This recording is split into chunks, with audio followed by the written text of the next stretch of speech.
think if you want to create a quality population, you need to start with the young generation, and quality has to start from very early age.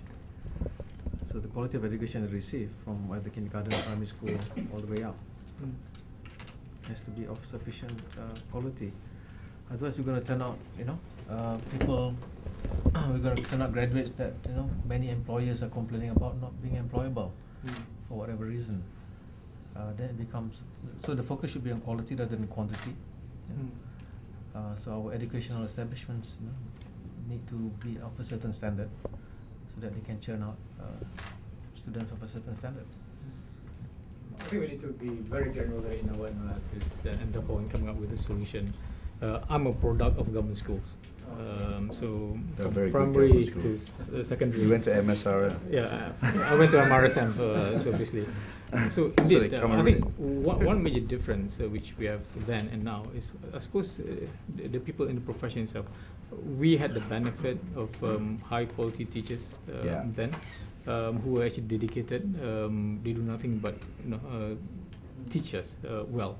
And we actually grew up to become, I suppose, good people. But I think over time, perhaps we have not invested enough in the teachers themselves, making sure that the profession, gets some of the best brains into the profession. And once they are, better trained, better qualified, then they can actually train and teach the students better. Goes back to my taxi argument, right? How much are you paying teachers? And hence, taxi drivers are not getting enough, so you're getting the worst of the worst. Guys who are unemployable anywhere else are driving. Teachers, would you go into the teaching profession or would you go and work for Maybank? Right? I mean, that's the question. This is the problem where we have cost. And again, it's everywhere. Civil service, etc., etc. How much do we pay and the quality we get in? And it's quality, not quantity, which is Yusli's point. So I think teachers are the key to it. But attracting the right talent, it's reality. People are going to go in, they want to have a decent living. I mean, teachers generally will always be below certain industries as well. We all know that. But how far below, etc., and whether it's the right level. And I think that is a major issue. If you think about the new economic model that we want to progress to, I think for Malaysia, it's more investment in the software side of our population. I think hardware, we always hear about some countries where you have first world infrastructure but second or third world mentality. I think we need to make sure we don't fall into that category, and make sure that if we have first world infrastructure, we also have first world thinking amongst the people. And that, again, to me, is a byproduct of education. Education, if you get first class education, then surely you will get people with that kind of thinking. And then that will match with our superhighways and KLIA airport, that kind of thing. Otherwise, you drive around someone in a car and you find a guy throwing out rubbish out of the window, and you wonder, which school did he go to or what? I mean, we haven't progressed in certain areas. Visitors come to Malaysia, they're impressed with the infrastructure that we have, But if they see some of the issues that we're talking about today, and they wonder why is there this gap in between the infrastructure and the behaviors of the people. The product we're getting from schools is not bad. I mean, as I mentioned in my on the speaker session. Maybe that's because you're a preferred employer now, Yeah. But maybe that's not. Well, we have to work on the product. Okay. It's not, it's not there. We have to work. We have to change the thinking process. We have to get more expression out there. We've got to get people to say, no, they're not just doers, they're thinkers, that we want 6,500 brains working for us as opposed to just 10 and the rest of you are just implementers. And that is the secret of AirAsia. So there is a temporary process that we can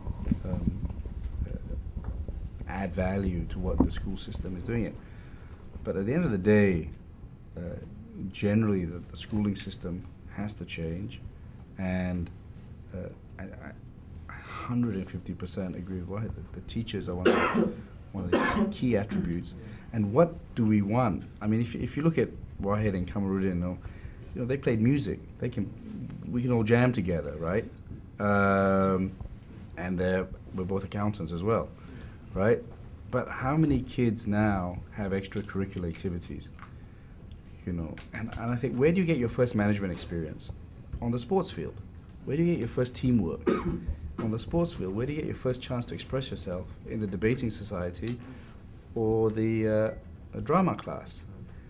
That's what we're lacking. If you look at kids now, the social side of it is interaction skills are weak.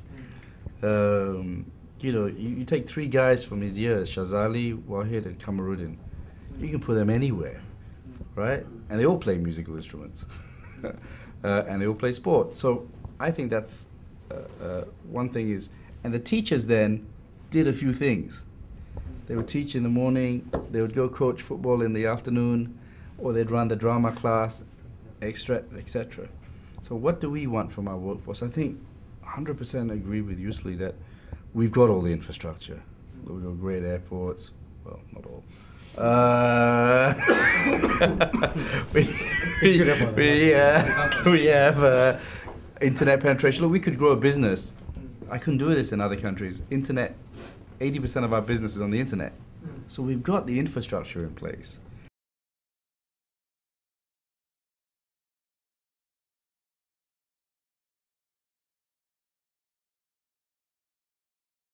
Between private and government schools. Absolutely. There shouldn't be a second class and a first class. I completely agree. Sweden has a fantastic system where there's a very strong private system, but there's a very good public system which is comparable, and it's up to you whether you want to do it. There shouldn't be by no means am I saying that, but I'm saying they should run concurrently so as not to burden the state with, you know, building so many schools, etc., and forcing everyone to go through that system when there could be choices available.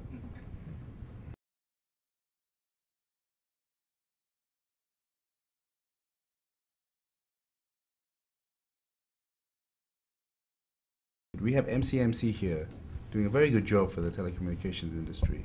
Celcom has grown, DG, Maxis, they all compete dog-eat-dog with each other, but no one has a huge advantage over the other.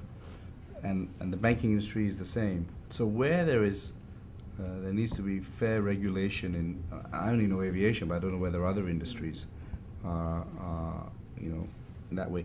You can say the other side on the power generation, whether Tenaga is paying too much for some power is, you know, so there needs to be effective control of pricing and rate tariffs.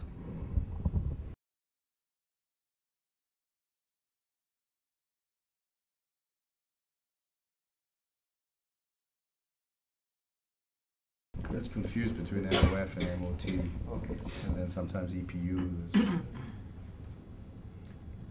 it's an important industry. And so tourism, I mean, everyone talks about manufacturing, but the service industry is a big potential for us. And we're missing the boat on the service industry. We have, you know, if we get the education or so, but even, you know, maybe forget the gap we got, but we've got some great people around here. Banking, tourism. Tourism is a big earner for us if we can get it right. 7% of the GDP. It should be 15% of GDP. How do we facilitate that? And then, you know, if you look at the airport, there's a great, also from another perspective of the frustrations. You have so many different people controlling it. Taxis are with one ministry. Buses are with one ministry. Airport is with one ministry, sometimes another ministry, other times. Where do you go? You know, you talk to tourism, some say, oh no, this is not my concern. This is tourism. So, is there a tourism blueprint for the country? Not that I'm aware of. Maybe we should. And there's no aviation blueprint either. And Maybe we should do one. You know, and how do you make the ministries more efficient? You make sure that everything related to, I'm sorry to be a broken horse, but banking, everything is controlled by one person. It's more or less there. But in tourism, there's so many different parts. Taxis is a very key component of tourism. And then hotel development is another agency. And so that's what I would like, a simplification of the bureaucracy so it's easier to do business and easier to have a blueprint. Yeah. Then you can see how the components fit together. Correct. You know, and What are the key what's elements of important. moving tourism from 7% Yeah. to 8 to 15%? Can be done. It can be part of the new economic model. This can be what some Yeah. industries we want to promote. Simplifying the bureaucracy, and if it can be done, understanding the bureaucracy, so that you know where to go to make decisions. Actually, we're in option time in the sense that from the country's planning perspective, we are at the tail end of the 9th mission plan. So as we get into the 10th mission plan and 11th mission plan leading up to 2020, so there is the opportunity for the government, for the new leadership in particular, to really spend a bit more time to articulate what is it that we want to achieve by 2020, and you know how we get there. Again, timing is actually opportune with the Outline Perspective Plan and the 10th Mission Plan. And I think this is where I don't mean to use this kind of forum to provide inputs to government, but I think there will be a lot of engagement with the government, the respective ministries, in terms of our ability to give them ideas how to come up with certain solutions. I think I'm happy that you know this government is actually a business government basically. There's a lot of engagement behind the scene, maybe you know outside of the eyes of the media, but there's been a lot of inputs being solicited. We just have to recognize that the fact that we might not be the only voices around. There are other views as well, which I suppose the leaders will have to actually take into account. So it will be up to us to come up with a more convincing reason, rationale, why certain things should be done in a certain manner.